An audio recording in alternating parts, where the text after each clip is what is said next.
Hello and welcome to episode 54 of Waxing Lyrical with Mains and Dutch. I'm Mains, my colleague alongside me, well technically in Rainford and a little quieter than he should be, is Mr Neil Dutton. Hello Neil. If you ring me again, I'm going to kill you and your mother. Excellent. Oh, sorry, is that not how we speak to friends? I'm sorry. No, it's not, or it could be, but maybe not on this one. So on today's Waxing Lyrical podcast, we're going to give you a discussion around the concussion issue within sport. We're going to give you 3 websites me and Dutton can't live without. And we're going to finish with the infamous Odeon game, but instead of actors and actresses, we're going to do musical stars. That sound alright, Dutton? Sounds exciting. Let's do it. So first of all, let's get on to concussions. So as people will have noticed if they watched the Premier League over the weekend, Hugo Lloris got what can only be described as, if you watch Friday, knocked the F out by the thigh of Romelu Lukaku, who got booked for it. Don't know if you watched the game, Dutton. I did not. It's quite possibly one of the worst bookings ever. Hugo Lloris is sliding and Lukaku just runs straight ahead. Ed meets thigh. Lloris completely spark out. Referee books him almost apologetically, as in, well, he's knocked out, so I think I should book you, Lukaku. And he's like, I couldn't get out of his way. How can I sort it out?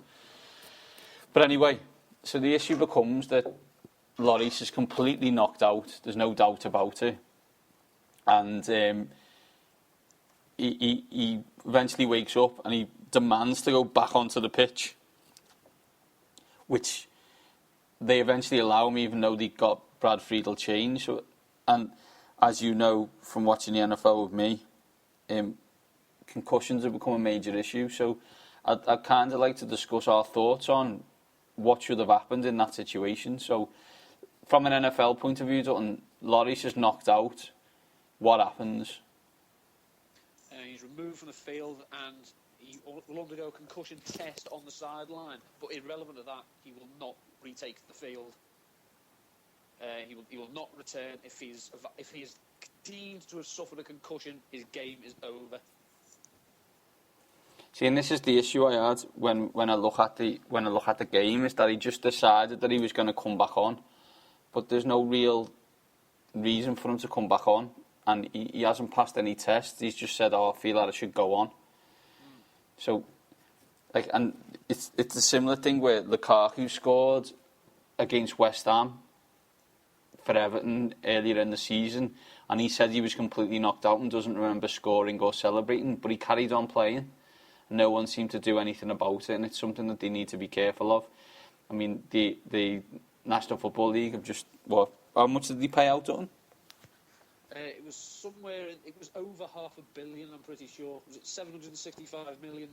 Yeah. That sounds like about right. About right, because they are so petrified of the situation related to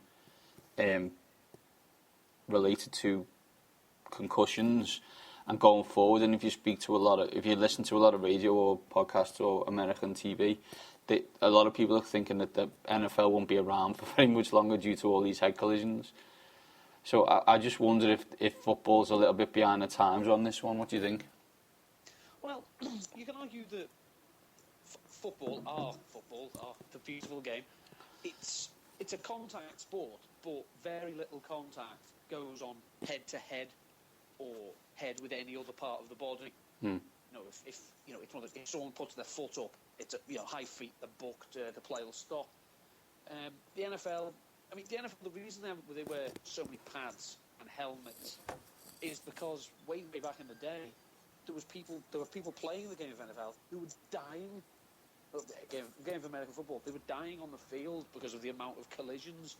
And basically, this is how well the brain works of some people is, instead of banning a game that's barbaric, that people are dying on it, you say, we'll just put helmets on then, and we'll just carry on our way.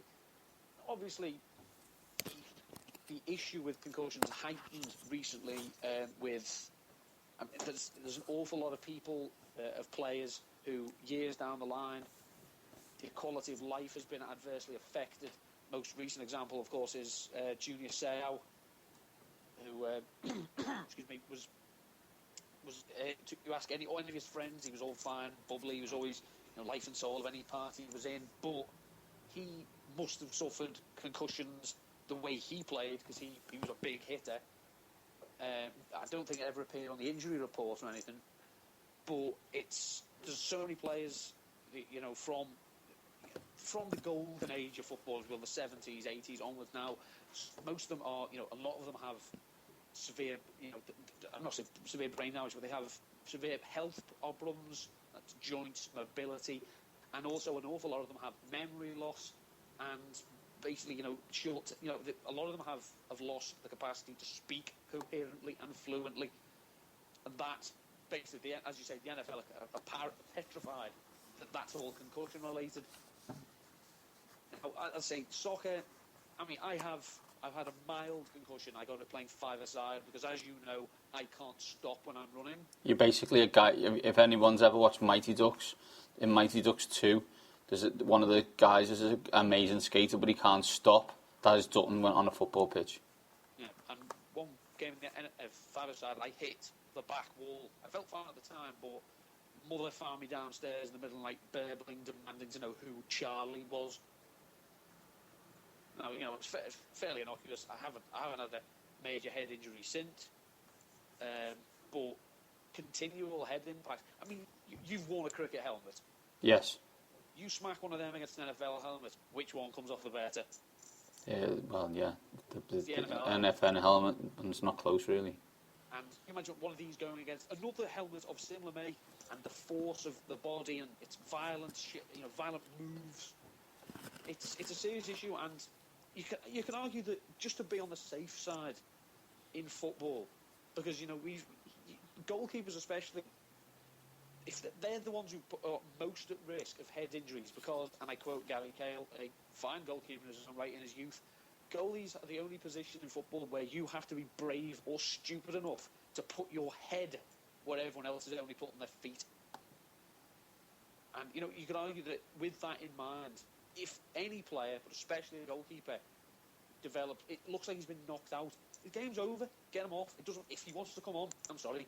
Who's the manager of this team? Not up to you. Get off. Yeah, agreed. And this is the question on it, that it made Villas-Boas look pretty weak in the Loris example, because he'd already got Brad Friedel stripped and ready to come on, and Loris just demanded to stay on the park. And I think that Villas-Boas and his medical staff should be a lot stronger on that issue, because otherwise they're going to be in serious problem. I mean, I was speaking to Tony about this week when I talked about the Loris situation. He was saying that the rugby rules have changed and have almost gone backwards as compared to the NFL, when you used to have a concussion, you'd be out for a week, and then it became you were definitely out the rest of the game, and then it was like you were out for the next game. Now it's not remotely like that, and they're almost letting them back on the pitch straight away.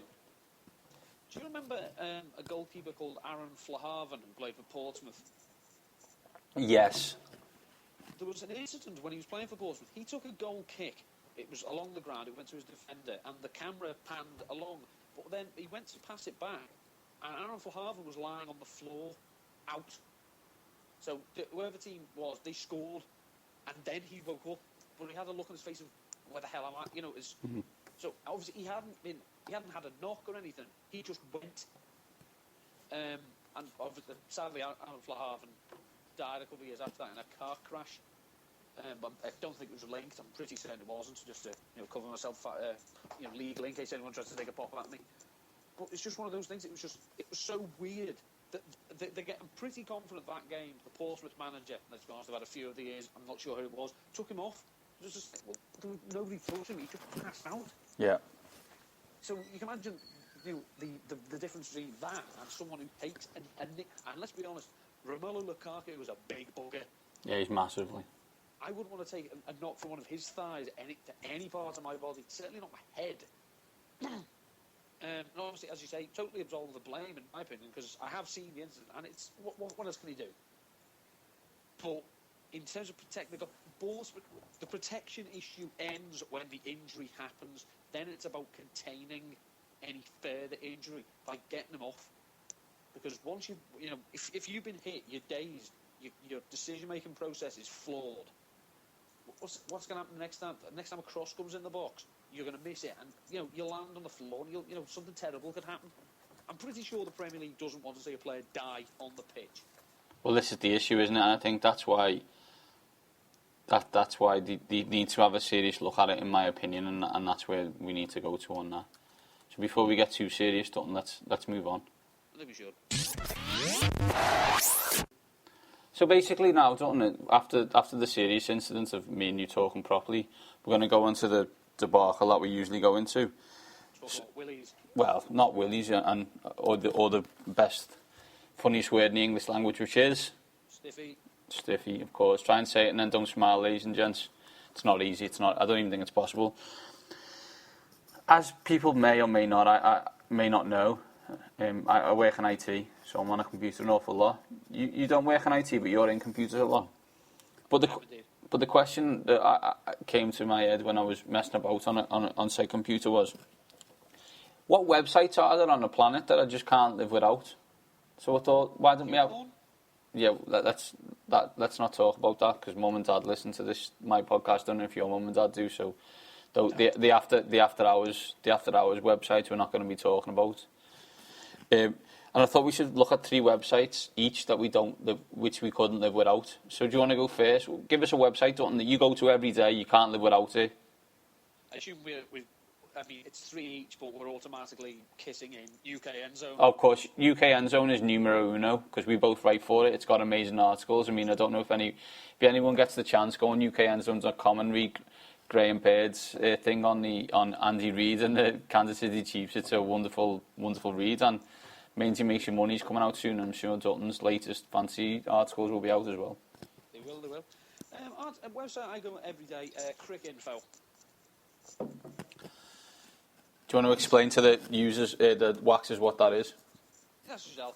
Cricinfo is a website. It's owned by ESPN. It's actually 20 years old this year. It was formed in 1993. And basically, anything you want to know about international, domestic cricket, it's got loads of stats, it's got loads of multimedia, and it's stat-wise, it's got, you can editable stats, you can track people's test match career, you can see how many times they've been dismissed, by who, what method.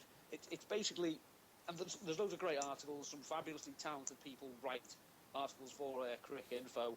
The great Jared Kimber, who's well worth a follow on Twitter, who's the author of books When Freddie Became Jesus and Australian Autopsy. Very, very funny. But for keeping up with what's going on around world cricket, it's a must for me. So my first one, Dutton, is being very English of me, and that's the BBC. So I use the BBC for a multitude of different reasons, mostly for sport. I find it the most unbiased UK sporting website we've got. It does an amazing live text commentary, whether it be football or cricket or anything else for that matter. But I also use it for news in relation to what's going on in the world. I just find it the best one for me in terms of an unbiased opinion, because as you well know, especially in the UK, there's an high possibility that you get a biased view on certain parts of the media. Yes, very, very likely. I personally don't look at news channels. No, I only use the BBC personally, so. Yeah, because the real world depresses me, and I find out enough about the real world, right, being drip fed to me by other people, and I form my opinions and biased prejudice from that. So I steer clear from BBC and Sky and people like that, because I can depress myself. That's a good point, Dutton. What's next? Next one is Roto World. Okay, talk me through this one, Dutton. I've actually only ever been on this website once, so you're going to have to enlighten me as well. Roto World, again, continuing the theme, it's a sporting website. It's an American one. It's based, its main target is American sports, so your NFL, your MLB, your NBA, hockey. And what you can do on this is you can look up players, it'll give you profiles on them, it'll give you all their match game stats. It will also give you the details of every player on a particular team's contract, so you can work that out, see when they're going to be free agents, when their salary will increase. And it gives up-to-date injury reports, like most recent articles on players. You can go and type any player's name in, it'll bring these players up, and I use it to find out very early in the week if injured players are going to be fit enough to play if they've practiced, what possible the status will be, and then I can compare that with other notes I have, and I can make my rulings read fantasy football. It's fabulous website. Okay, I like it, Dutton. So I'm going to go a bit more mainstream in terms of that kind of world, and mine will be ESPN. I am permanently on it for a multitude of different reasons, whether it be the fantasy basketball that I've just joined with the First Take UK guys, whether it be looking at the NFL, the baseball, the basketball, or listening to podcasts, or actually live radio itself, which I do all the time. I'm basically permanently on this website, reading articles from, and if we include Grantland as its subsid, articles from Bill Simmons to Gene Wojciechowski to Ivan Maisel to the basketball guys to Buster Olney on the baseball to Matt Williamson in the NFL. I just permanently on that website reading all their articles, and it kind of gives me my view on what America's thinking about their own sports and allows me to create my own opinions based on that. See, we've had this discussion as well. When it comes to the NFL coverage of its sport, you're more how ESPN deliver it rather than how the NFL deliver it themselves.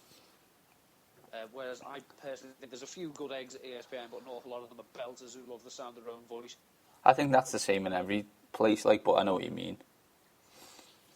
I just sometimes I think ESPN isn't necessarily beholden to the shield, so to speak.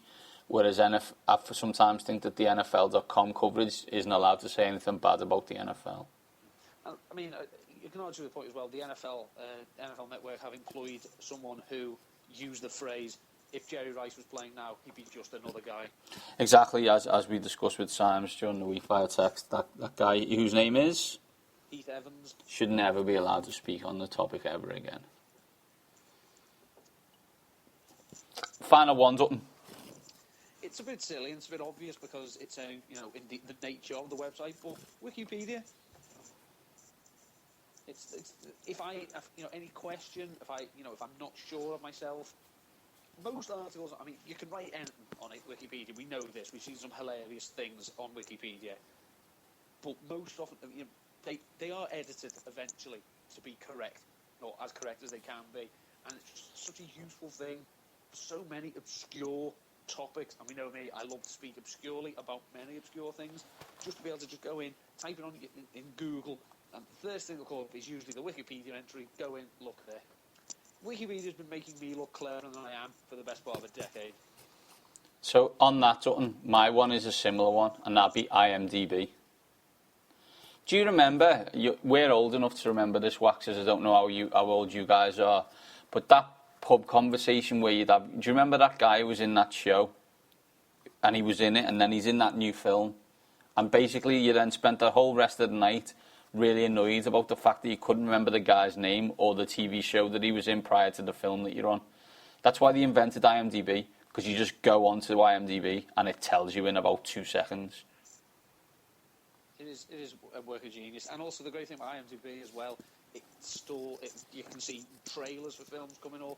It's got old trailers you can watch again. It's got film quotes. It's film goers, geeks, and people who love dropping quotes into normal conversation and seeing how many people can pick them up. Yeah, I'll go with that. That's basically me and you. The last thing, obviously, the people who know us and follow us are going to say, Mains and Dutch haven't said Twitter. Now, I'm going to tell you why I haven't said Twitter. That's because I don't use the website. I use the iPhone app. So by definition, I think it's not part of this conversation. Yeah, I agree. It transcends website. It's something that I say on my phone, on my screen, it's next to my phone icon. I think that says it all. That says it all. If you've got your website that you can't live without, please tweet us at waxing_lyrical or at Mainsy7 or at N13 and see which ones you do as well. Finally this week, I was driving from Staines to Great Yarmouth yesterday, and I put on Absolute Radio 90s, and sung my heart out to a number of tunes, including Bare Naked Ladies one week, which I think In the car with you. to be fair, I'm a bad singer, but don't you think that's like top 10 best songs ever? It is a great song. It's because if you listen to the lyrics, it's absolute gobbledygook. Well, it is. It's like a stream of consciousness. What are you talking about? Well, it then played two songs back to back. It played George Michael, Freedom 90, and it played Madonna, Beautiful Stranger. And I was thinking, Ugh, yeah, I know. that song. Good film, though. It was overplayed. It was overplayed, especially when you worked at the pictures. I suppose what it made me think of, like, they're really big songs by them two people, but if I think of George Michael and think of Madonna, they're not songs that automatically come into my head. So I thought what we could do is flip around what we've done in the past with the movies and go for artists and see what songs you think of when you come into your head.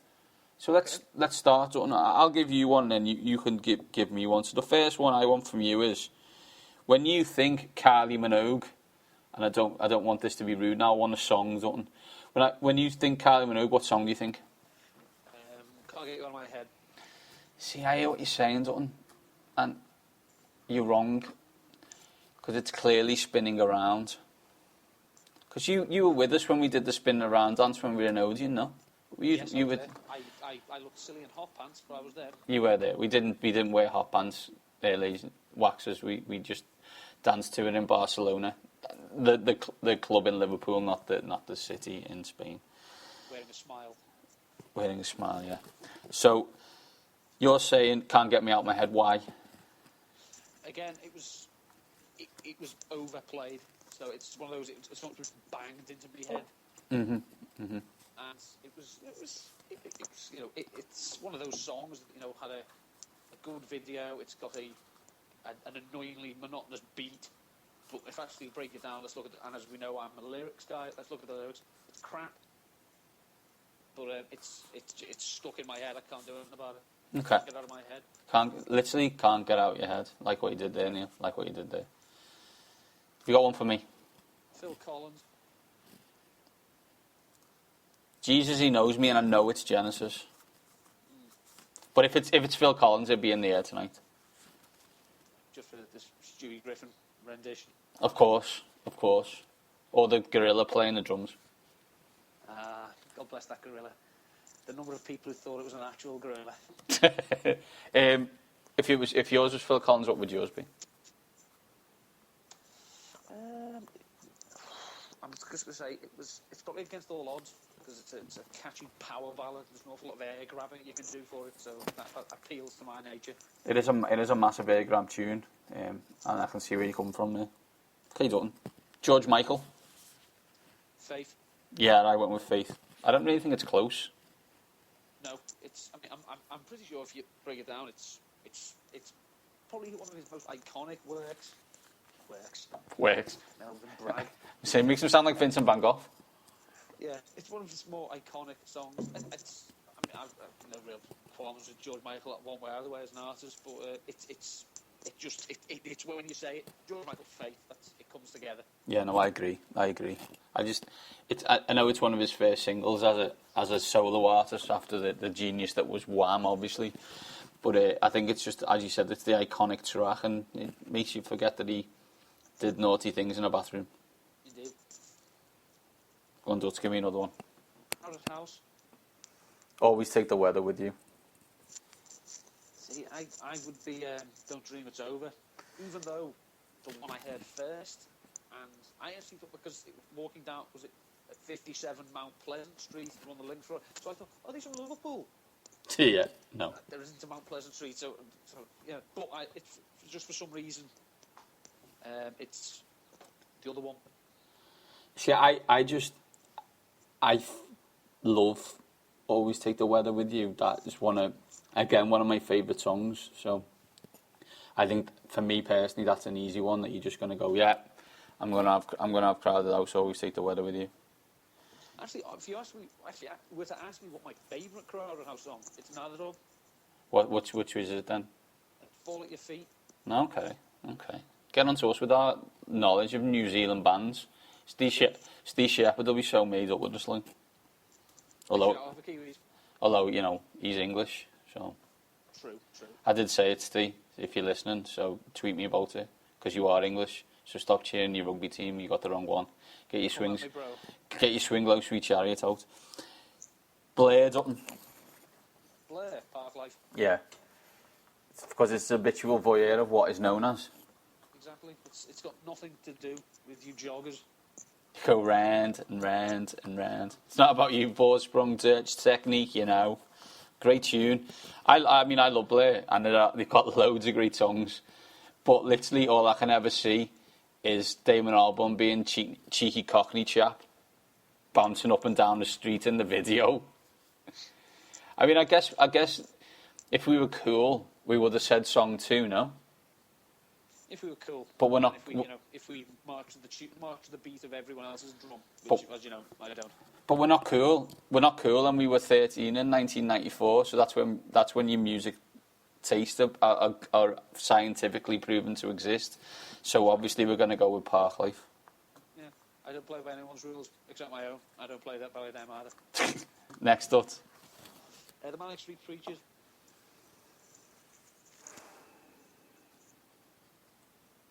Design for Life.